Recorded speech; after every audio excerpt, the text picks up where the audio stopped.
الاحجار تعمل لك بروتكشن انه الانرجي ما تجي من حجر إلى، إذا نريد بالتدقيق، كل حجر إلى كل برج إلى حجر تحصين معين وفق الشاكرة الضعيفة اللي موجودة عنده. صحيح. فمثلا الحوت ما حد يقدر له. شوفي انت اذا ملاحظه يقولون عنه بانه طاقه سلبيه. هو انت ترتاحين من تشوفينه، طيب القلب جدا، لكن لا شعوريا تحسين بطاقه سلبيه، لانه في هذه البيئه الشفاطه للطاقات السلبيه كلامه ومواضيعه وملامح وجهه كلها سلبي رغم ما هو طيب. فهو يحوت كلهم، لكن البرج اللي يمرض الحوت هو الميزان. مع العلم الميزان أخف الأبراج، ألطف الأبراج، لكن يأثر على نقطة ضعف شاكرة الحوت. عافية. كل برج إلى بيت الأمراض، خلينا نقول. فبيت الأمراض خلي نجي عليه نخلص الباقيين حق بعدين المستقبل، هذا بيها جداول. لا اليوم مستقبل مين بس نروح على الصباحية ونكمل على هذاك. احنا وصلنا برج قلنا الحوت يصحى يشفط طاقات سلبية، وفتحنا هذا الموضوع المهم جدا اللي أول مرة يطرح بهذا الشكل السيكولوجي العلمي المبسط الجميل اللي لازم تسجلونه ورقة وقلم بنات وشباب. زين، برج العذراء شلون يصحى؟ بكل لطافة وأريحية مثل السنبلة. طاقة إيجابية. لا أيه؟ بس تدرين إيش وقت راح يصير الطاقة السلبية مالته؟ وقت العصر. أوكي. يوصل وقت العصر طاقة سلبية عنده، لا تتقربي له. احنا مثلا بالعكس الصبح جماعة الثور لا تتقرب له، بعد الوحدة الظهر لا، حتى لو اي تشاء قوي. ويوصل بعد الواحدة ليلا البرج العبقري، يوصل مرحلة الدلو. الدلو يعتبر العبقري في مرحلة الآن. احنا يعني من أقول لك برج الدلو خلي نسميها طاقة برج الدلو. طاقة قصدي طاقة، وليس الشخص العباقرة. أي. هذا مثلا هذا البرج الدلو برج العباقرة لأنه ولد في هذا البرج. أنت مهمتك كذا، فلازم يعبر من جميع الأبراج. إذا ساعة نكد العذراء هي العصر. هو اللي معانا موجودين العذراء قولوا. طبعا للآن 90% 95% أكثر من الردود معاك بالوصف، عشان كذا قلت لك هاي الفقرة مهمة، لأن احنا هنا نبدي نفتح أبواب مع المشكك مع المبرمج مع اللي فهمتني الحين يتحولون أصحابك. يعني احنا اللي نحكيها ما نحكيها رجما بالغيب، لا هذا علمي قاعد ينقال علميا، نستند على الخبرة، ومن قبل الخبرة قاعدة بيانات. طيب الجدي كيف يصحى؟ الجدي يعني تقريبا نصف الثور يصحى، عنده هم شوية ضيقة خلق، لكن أحسن من الثور. الله يطمنك. أنا كنت أبغى حد يشيل مني هالموضوع، جيت أنت ثبتته. إنزين، الجوزاء وردة مال الله. أي أنا أحس هذا أحس ما يجيهم لا ما عندهم ساعة نكد في اليوم. ما لا عندهم ساعات النكد، عندهم يضربون صفحة، وخاصة من بعد العشاء يحسون نفسهم مو هم. الله. الجوزاء علشان طاقته الهوائية تهدأ في الليل. تهدأ على نسيم. لا، هي مو شغلة هدوء، طاقته نازلة في هذه الفترة. يعني أوج السلبية عنده هذه الفترة.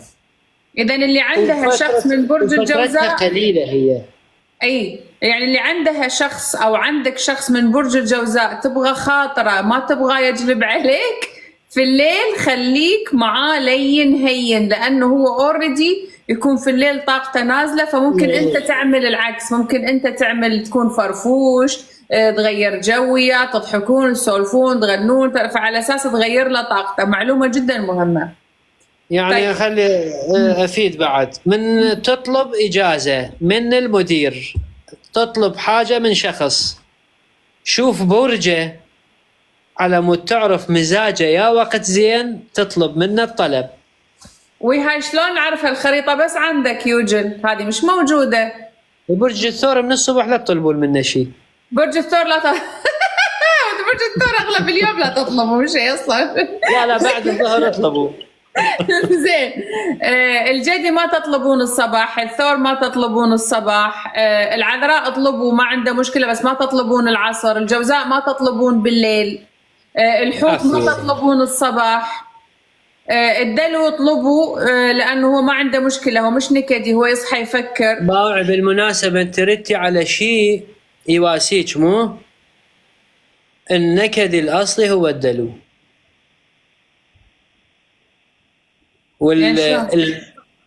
العناد الاصلي هو الدلو. ما واحد يلحقه بالعناد ولا بالنكد، اذا يريد ينكد قفل، لو تجيبي له 100 دليل علمي تاريخي تنطينا بيده ما يقتنع الا رايه. هو عنده الحته هذه صحيح، بس انت تتكلم في العناد. لا مو بس بالعناد، النكديه اللي عنده، هو نكدي لكن بسكوت على جوا، ما يظهر جوا، ينكد عليك ينكد، لكن الثور يظهر النكديه مالته لكن من قلبه طيب، يرضى بسرعه. ادري. زين. الميزان طيب الميزان لكن ما ينشد بي، احنا نقول بالعراقي ما ينشد بي حزام. هوب. ليش؟ هو طبيعته هيك. عشان هوائي متقلب ولا عشان هو اناني؟ لا مو شغله انانيه، هو طبيعته غير ثابت على رايي. يعني اليوم يحبك عادي باكر ما يحبك، ترى هو ما يقصد. كلش طبيعي.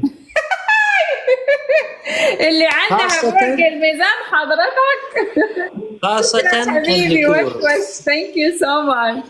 اللي عندها برج الميزان تجهز نفسها انه ترى بيخليك في اي لحظة، صح؟ هذا قصدك؟ امر طبيعي وشيء طبيعي عنده، ما احبك. يا ومن يحب بكل شاكراته. سبحان الله. بس ما يطول معناها اذا هو كذا مزاجي. هو طبيعته هيك، لازم يتقلب كنظام، هذا نظام خلقي. احنا قلنا هذه الاطباع مو ثابته، لعله اكو برج الميزان مشتغل على نفسه، مشتغل على وعيه، عابر هذه المراحل، مكمل دوره كامله، لعله واصل الى مرحله احنا نسميه الدلو الباطني. بالمناسبه الدلو الباطني جدا قوي كطاقه، واقواها اقوى الطاقات الباطنيه هو الحوت على الاطلاق. صح، معروف ان الحوت هو اكثر برج روحاني وباطني والاشياء دي. طب سؤال استاذي، بالنسبه للسرطان الغلابه؟ لا مو غلابه سرطان. لا هم ما يقبلون الاستعطاف. اي بس كافي خيرهم شرهم. انا عشان كذا احس غلابه يعني طيبين، احنا كلمه غلبان يعني طيب. اي لا يعني ما عندهم شيء، كافي خيرهم شرهم وماشيين. هي هاي مرحله من نقول البرج الفلاني خلي لا ياخذ البرج على نفسه بانه احنا جاي نحكي عليه، لعله انت هسه عابره، انت تقولين اني ثور لكن انت عابره في وعيك مرحله الثور.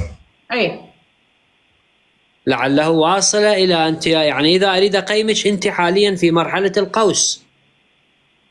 اذا المقيمين مال الابراج يقولون هذه اطباعك اطباع القوس.